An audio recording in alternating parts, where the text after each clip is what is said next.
Hello everyone, I'm Dr. Neha Gupta from MediWorld Fertility, Safdarjung Enclave. Today we are going to talk about IVF and twins. क्या IVF में सिर्फ twins होते हैं या क्या IVF में ट्विंस की संभावना नॉर्मल से ज्यादा होती है?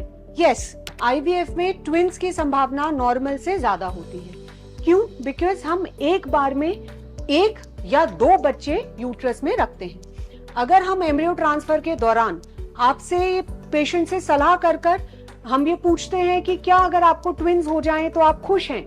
If the patient is fit and healthy and उनके ट्विंस में हमें लगता है कि कोई लॉन्ग टर्म प्रॉब्लम्स नहीं होंगी तो हम एक बार में दो बच्चे रख सकते हैं। दो बच्चे रखने के बाद दोनों के चिपकने की या इम्प्लांट होने की संभावना 30 से 40% के करीब है। मतलब अगर दो एम्ब्रियो हम ट्रांसफर कराएं तो देयर आर 30 to 40% चांसेस कि आपको ट्विंस हो जाएंगे। ट्विंस क्या आइडेंटिकल ट्विन होते हैं या नॉन आइडेंटिकल ट्विन होते हैं? नाउ आईवीएफ में मोस्टली आइडेंटिकल ट्विन नहीं होते, नॉन आइडेंटिकल ट्विन होते हैं बिकॉज दो बच्चे अलग अलग इम्प्लांट करते हैं। तो अगर आइडेंटिकल ट्विन उसको बोलते हैं कि हमने एक बच्चा रखा और वो डिवाइड करके दो भाग में डिवाइड हो गया और ट्विंस हो गए। ऐसे केस में आइडेंटिकल ट्विन होंगे, एक प्लेसेंटा होगा। अगर हम दो बच्चे रखते हैं और दो अलग अलग बच्चे इम्प्लांट करते हैं तो नॉन आइडेंटिकल ट्विन होते हैं। क्या ये ट्विन की प्रेगनेंसी कोई कॉम्प्लिकेटेड होती है? नॉर्मल से ट्विन्स में थोड़े कॉम्प्लिकेशन रेट्स हायर होते हैं, जैसे प्री टर्म डिलीवरी। अगर हम एक सिंगल बच्चे को रखते हैं तो हमारी बच्चेदानी में इतनी स्पेस होती है कि 8वें 9वें महीने तक उस प्रेगनेंसी को हम आगे ले जा पाएं और बच्चे का वजन जब अच्छा हो तब हम डिलीवरी करें, उसको नर्सरी में रखने की पॉसिबिलिटी कम। बट अगर ट्विंस हैं तो बच्चेदानी में लिमिटेड स्पेस होती है। समय के साथ जब बच्चे का वजन बढ़ता है, वाटर लेवल बढ़ता है, प्लेसेंटा का वेट बढ़ता है, इन सब की वजह से लोअर पेल्विक प्रेशर बढ़ जाता है और प्री टर्म डिलीवरी होने की संभावना हो सकती है। So the chances of pre term delivery is definitely higher with twins and pre term delivery होने की वजह से बच्चे को नर्सरी में रखने की रिक्वायरमेंट भी बढ़ सकती है।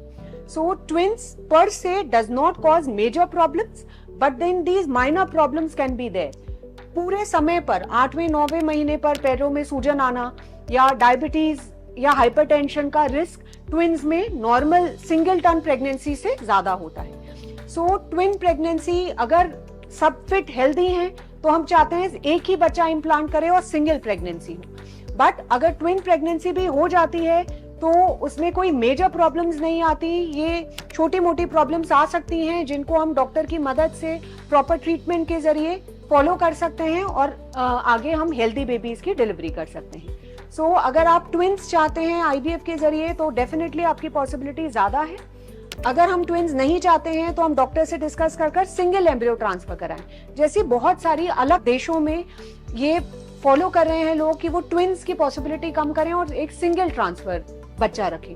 लेकिन सिंगल बच्चा रखने से उसका इम्प्लांटेशन रेट भी दो बच्चे रखने से थोड़ा कम होता है। मतलब 10-15%, 20% इम्प्लांटेशन रेट कम हो सकता है सिंगल एम्ब्रियो ट्रांसफर से। इसी वजह से अगर हम जेनेटिकली बच्चे को टेस्ट नहीं कर रहे हैं तो हम दो बच्चे रखना चाहते हैं, बिकॉज हर बच्चा जेनेटिकली नॉर्मल नहीं होता।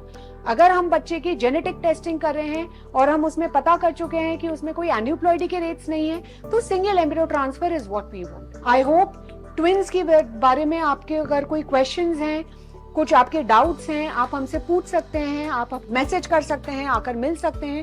We will be very happy to answer. अगर आपको ये वीडियो अच्छा लगा हो तो अपने फ्रेंड्स फैमिली के साथ शेयर करें, हमारे चैनल को सब्सक्राइब करें और जिनको ट्विंस के बारे में कोई डाउट है उनके साथ शेयर करें। Thank you so much.